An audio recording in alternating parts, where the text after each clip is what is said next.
I'm the Hermit Mage, Gerald.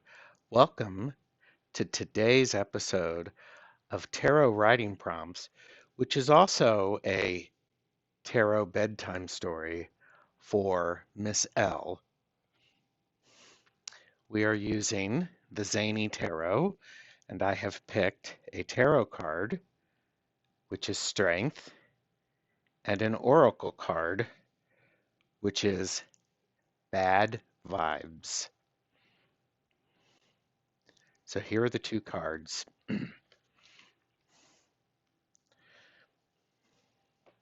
Cuddle up, get your blankie on. I was uncomfortable, all the color drained from our faces, as we knew we were stuck here in the place without color. This place where they sent the ones who have lost their sense of adventure. You must understand, a sense of adventure is what is most valued in this realm. As children, we were encouraged to be willing to try new things, be curious, and ask, what would happen if?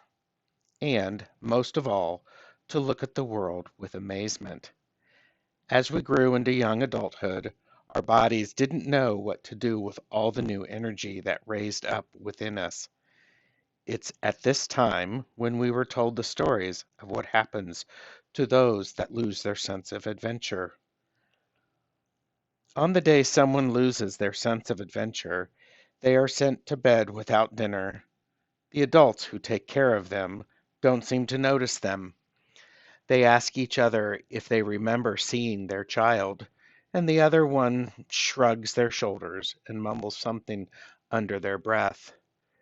The children wander off to bed, heads hung low, without brushing their teeth.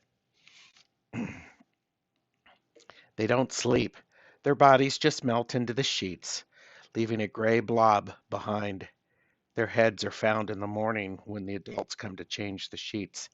They see the head, bald and light gray. It's not scary, really. They just see it and put it out in the bin for pickup. This happens regularly in the realm, and the heads are picked up by the Bad Vibe crew, one of the most elite jobs that is appointed by the Queen. The heads are put on the shelves and displayed in the Hall of Horrors at the annual fair. This was the story we were told in school one afternoon. The room was silent. The teacher left the room after closing the book that held the written words from the Queen. We looked down at her hands sitting on the top of the desk. I glanced around slowly. I didn't want to be the first one to speak. My classmates drooped their heads down into sleep. I felt my head droop, and I closed my eyes. I felt the sun shining on my face. The bright light radiated in circles of yellow, orange, and red. The mountains were a strange mint color. I moved my eyes down the side of the mountain when the Queen's guard, in her royal cornflower gown, stepped onto the path and walked towards me. She stopped and looked to her right. The Queen strolled into my field of vision. She walked regally toward me, with her four paws making no sound while her tail waved in the air. She circled me, and I felt her tail move the hair on the back of my head.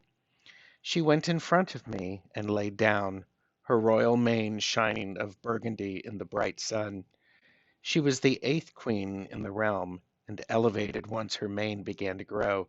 This was the tradition. The Queen's guard spoke. Do not lose your sense of adventure. You have work to do to protect the realm.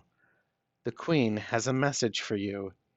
She looked at the Queen, who nodded slowly to me. A sense of peace came over me, and I felt my head slowly drop to my chest. I drifted asleep with the Queen walking by my side. Good night.